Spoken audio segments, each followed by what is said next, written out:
Boa tarde a todos. A minha questão é sobre as diferenças entre esta crise que se avizinha e a que vivemos em 2008. Agora a banca tem dinheiro, coisa que na anterior não se verificava. De onde poderá vir a maior dificuldade para as empresas? Obrigado. Bom, depende dos países. Por exemplo, em Portugal o problema principal neste momento nem é a banca. Porque a banca, apesar de tudo, conseguiu resolver a maior parte dos problemas que tinha naquela altura, em 2008, em 2011, isso tudo. Qual é o problema agora? É que nós não temos empresas sólidas. Começa por aí. E temos as empresas muito dependentes da dívida e não do capital próprio. Como tu sabes, Unas, quando nós criamos uma empresa, temos que dotar essa empresa de capital. Não é? Porque é com esse capital que a empresa vai desenvolver a sua atividade. Normalmente o que acontece em Portugal? A gente diz assim, vou criar uma empresa, até houve um primeiro-ministro que criou exatamente €1. Diz uma coisa, tu vais negociar com alguém que tenha um capital social de €1? Eu não negocio. Porque eu sei que ele vai viver dos meus fornecimentos. Portanto, ficas a dever como ao fornecedor, por um lado. E depois, quando precisas de dinheiro, vais à banca. Não pode ser. E, portanto, a resposta ao Hugo é a maior dificuldade para as empresas é a sua insuficiência de capital próprio. Polícia Sinaleiro, que por acaso resulta ser Maneta, é um excelente nome. Olá a todos. Camilo, isto tem solução ou não? Vamos ter de levar até ao fim da vida com déficits e crises e apertos? Tenho a ideia que se habitamos Marte, que se habitamos Marte, a primeira coisa que vamos ouvir falar é da Euribor. Pois, tens um ódio de estimação pela Euribor? Não, esta pergunta tem toda a razão de ser. Porquê? Porque nós temos de aprender uma coisa, que quando nós nos endividamos, um dia vai chegar a conta. Seja a nós, seja aos nossos filhos, seja aos filhos dos filhos, netos. Sim. Portanto, quando nós estamos a dizer, bom, não te preocupes, endivida-te agora, estamos a transferir uma responsabilidade para outras gerações. Ora, isto não é solução. E nós não éramos assim. Isto é uma coisa que nós, infelizmente, herdamos e não aprendemos como lidar durante a Terceira República. E é uma coisa que nós vamos aprender. E é transversal, eu sei que tu, enfim, a esquerda não simpatizas muito. É transversal a todos os quadrantes políticos? É. Porque tu tens um problema que a direita em Portugal é socialista. Não há uma verdadeira direita em Portugal? Não. A única direita que eu conheço neste momento apresentada no Parlamento chama-se Iniciativa Liberal. Pronto, também há o Chega, mas o Chega está mais encostado à extrema-direita, não é? Mas a Iniciativa Liberal, para mim, era o partido que está a fazer as coisas, a dizer as coisas que o PSD devia dizer. E, portanto, tu tens o PSD, diz-me sinceramente, tu olhas para o PSD e para o PS, vês grandes diferenças? Bom, digamos que o Rui Rio não é propriamente a pessoa mais à direita que eu conheço. Mas vai ver os líderes do PSD das últimas décadas. É mesmo que tirando o Passos Coelho. Nós não sabemos o que é que o Passos Coelho valia. Porque o Passos Coelho, coitado, chegou lá e levou com o programa da Troika em cima, foi obrigado a fazer. Portanto, se perguntarem assim, Camilo, qual é a política do Passos Coelho hoje em dia? Não sei. Foi muito condicionada. Claro, como o Mário Soares também não, se tu me perguntasses em 84, tu achas que o Mário Soares é socialista? Eu dizia não.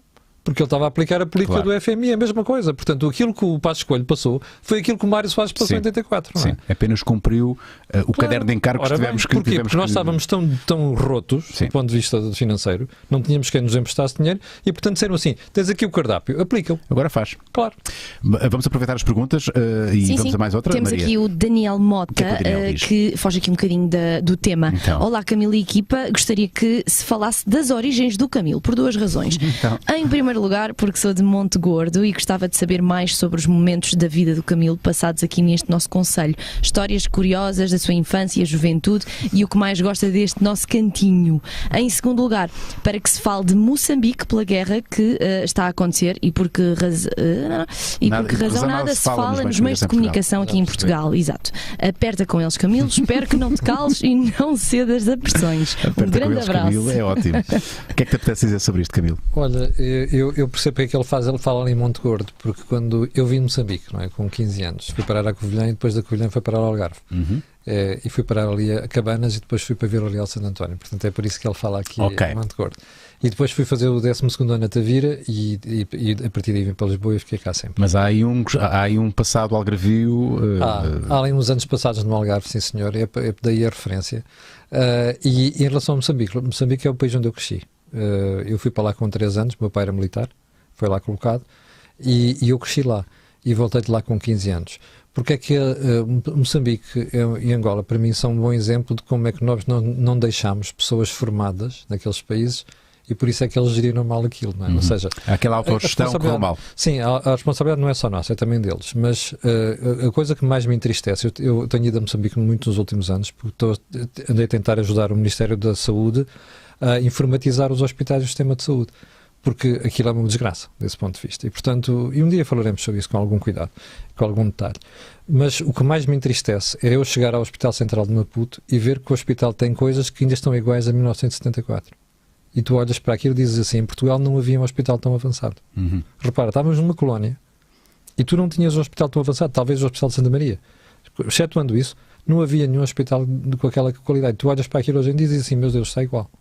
Mas isso é que depois dá aso a algum saudosismo mas custa, dói. bacoco. Às vezes há um saudosismo não, bacoco. Claro, não é? não, pois, mas onde eu quero chegar não é aí.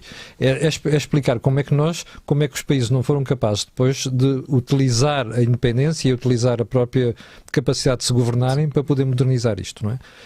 Mas em relação agora a esta parte da guerra, da guerra, eu inicialmente fiquei na dúvida se aquilo era mesmo uma história de islâmicos contra católicos ou cristãos do norte de Moçambique. É uma estupidez. Eu acho que aquilo não faz sentido nenhum. O norte de Moçambique tem mais de 80% de população muçulmana.